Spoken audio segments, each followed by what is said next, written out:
Hi hello friends, welcome back my channel S R tailoring skills.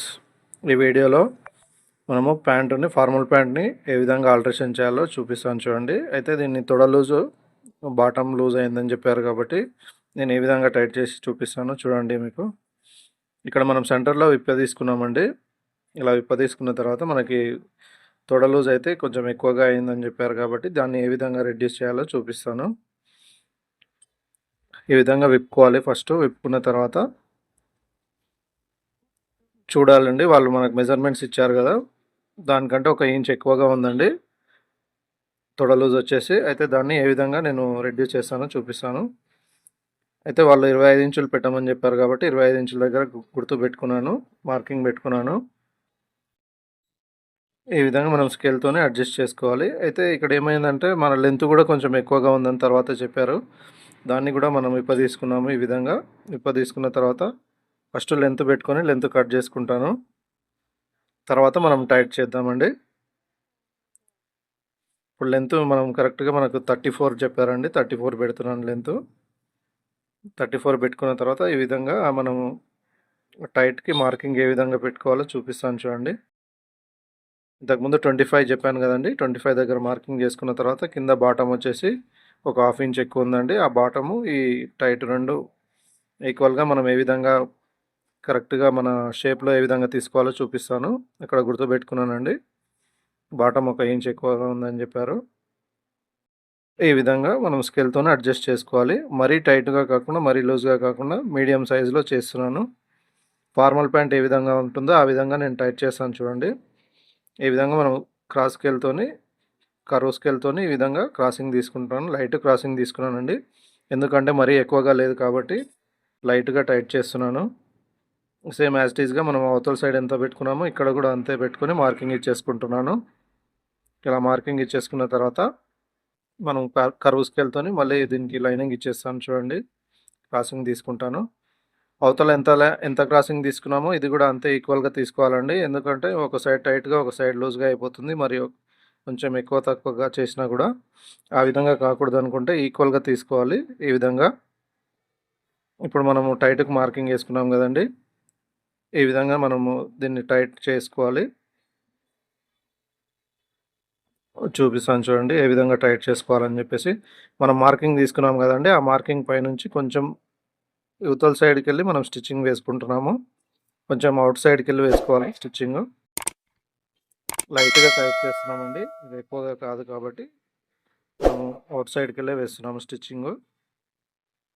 ఈ విధంగా మనము లూజ్ను reduce చేసుకోవచ్చు అండి. ఈ విధంగా స్టిచ్చింగ్ వేసుకొని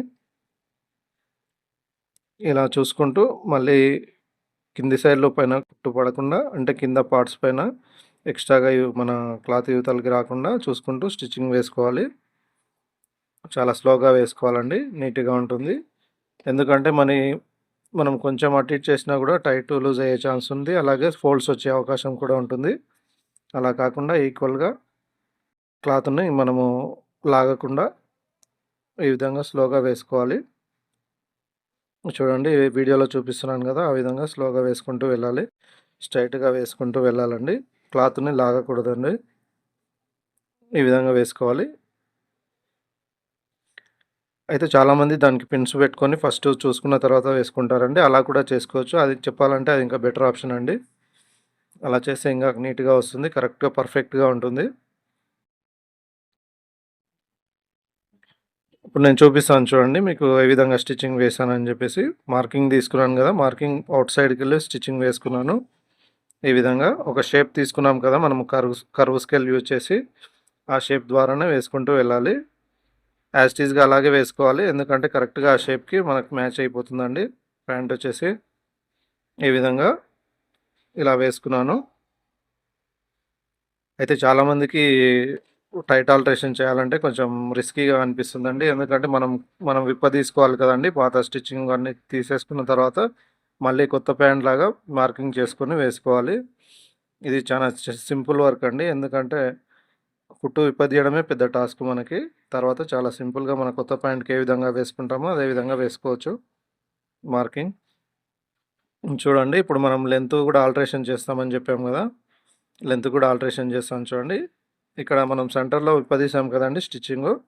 ఆ స్టిచ్చింగ్‌కి మనము వేస్తున్నాను చూడండి. అయితే ఇక్కడ లోడ్ ఎక్కువగా పడుతుంది కాబట్టి ఒక 3 సార్లు స్టిచ్చింగ్ వేసుకోవాలి. కొత్త ప్యాంట్లకి అదే విధంగా వేస్తాం కదా మనం. అదే విధంగా ఇక్కడ కూడా వేసుకోవాలి. ఎక్స్ట్రా ఉన్న క్లాత్‌ని మాత్రం ఏం కట్ చేయట్లేదండి. ఎందుకంటే ఎక్కువగా లేదు కాబట్టి లైట్‌గానే ఉంది కాబట్టి ఏం ప్రాబ్లమ్ కాదు. అందుకోసమని దాన్ని అదే విధంగా ఉంచాను. చూడండి ఈ విధంగా మనము విప్పదీసిన స్టిచ్చింగ్‌ను మళ్ళీ యాజ్ ఇట్ ఈస్‌గా యథావిధిగా ఎలా ఉందో అలా వేసుకుంటున్నాను. ఈ విధంగా వేసేసుకోవాలి. ఇక్కడ ఏమైనా పోగులుంటే కూడా తీసేసుకోవాలండి. అదేవిధంగా అలా చేస్తే నీట్‌గా అనిపిస్తుంది మనం చేసిన వర్క్. ఈ విధంగా మళ్ళీ రెండో సైడ్ కూడా అదే విధంగా మనం విప్పదీసిన దగ్గర స్టిచ్చింగ్ వేసుకోవాలి. ఇలా చేసిన తర్వాత మనం ఐరన్‌తోని మనము నీట్‌గా ఐరనింగ్ చేసుకోవాలి. అప్పుడు నీట్‌గా కొత్త ప్యాంట్ లాగే అనిపిస్తుంది. ఇప్పుడొచ్చేసి మనం ప్యాంటు బాటమ్ దగ్గర స్టిచ్చింగ్ వేస్తున్నాను. మనం గుర్తుపెట్టుకున్నాం కదండీ! గుర్తుపెట్టుకున్న దగ్గర ఈ విధంగా స్టిచ్చింగ్ వేసుకుంటున్నాను. చూడండి. ఒక హాఫ్ ఇంచ్ అంతా లోపలికి మడిచేస్తున్నాను. 2 కలిపి ఒకేసారి వేయొచ్చు కానీ తర్వాత మీకు అర్థం కాదని చెప్పేసి ఈ విధంగా సింగిల్‌గా వేస్తున్నాను. ఈ విధంగా వేసుకుంటూ వెళ్ళాలి. కొంచెం క్లాత్ ఎక్కువగా ఉంది కాబట్టి ఆ విధంగా కట్ చేస్తున్నానండి మధ్యలో. చూడండి బాటమ్ స్టిచ్చింగ్ చేయడం జరుగుతుంది. ఈ విధంగా కట్ చేసుకోవాలి. ఎక్స్ట్రా ఏమైనా క్లాత్ ఉంటే కట్ చేసుకోకపోయినా పర్వాలేదు. లోపలే ఉండిపోతుంది కాబట్టి అది మనకేం కనిపించదు. సేమ్ యాజ్ ఇట్ ఈస్‌గా దీనికి కూడా రెండో సైడ్ కూడా అదే విధంగా వేస్తున్నాను. చూడండి ఈ విధంగా. ఇది మొత్తం స్టిచ్చింగ్ ప్రాసెస్ అయిపోయిన తర్వాత మనం ఐరన్‌తోని చేసుకుంటే బెటర్‌గా ఉంటుందండి. సైడ్‌లలో ఐరన్ చేసుకుంటే నీట్‌గా మనం అసలు ఆల్టరేషన్ చేసినామా లేదా అన్న విధంగా ఉంటుంది. ఆ విధంగా చేసుకోవడం బెటర్. చూడండి ఈ విధంగా వేస్తున్నాను. ఇప్పుడు దీన్ని రెండోసారి కూడా మడిచి స్టిచ్చింగ్ వేస్తున్నాను చూడండి. నేను చెప్పేది మీకు అర్థమవుతుందని అనుకుంటున్నాను. ఐ హోప్ ఈ వీడియో కనుక మీకు నచ్చినట్టయితే like, share, comment, subscribe my channel. అలాగే నేను చేసే ఆల్టరేషన్ వర్క్ ఏ విధంగా అనిపించిందో కూడా కామెంట్ చేయండి. చూస్తున్నారు కానీ లైక్ చేయట్లేదండి. మీకు ఇలాంటి టైలరింగ్ వీడియోస్ కావాలనుకుంటే మన ఛానల్ని సబ్స్క్రైబ్ చేసుకొని బెల్ ఐకాన్ని ప్రెస్ చేసుకొని ఉంచుకోండి. నేను ఏ వీడియో పెట్టినా కూడా మీకు నోటిఫికేషన్ రూపంలో వస్తుంది. చూడండి ఈ విధంగా వచ్చింది. సేమ్ ఇప్పుడు యాజ్ ఇట్ ఈస్‌గా అది కూడా అదే విధంగా వేసుకుంటున్నాను. అలాగే మీకు ఎలాంటి వీడియోస్ కావాలో కూడా కామెంట్ చేయండి. చేయడానికి ట్రై చేస్తాను. చూడండి ఈ విధంగా ఆల్టరేషన్ వీడియోస్ కానీ, కటింగ్ వీడియోస్ కానీ మీకు ఏ విధమైన ఆల్టరేషన్ కావాలన్నా కూడా కామెంట్ చేయండి. ఈ విధంగా స్టిచ్చింగ్ వేసుకోవాలి.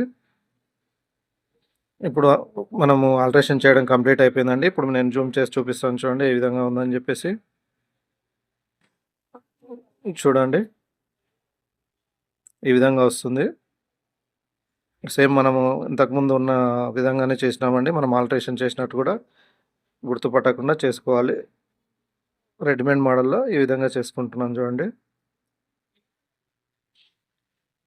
ఈ విధంగా ఉంటుంది. ఇలా ఉంటుంది. బాటమ్ సైడ్‌లో ఎలాంటి ఫోల్డ్స్ లేకుండా ఇలా నీట్‌గా చేసుకోవచ్చు. ఐ హోప్ ఈ వీడియో మీకు నచ్చినట్టయితే like, share, comment, subscribe my channel. Thanks for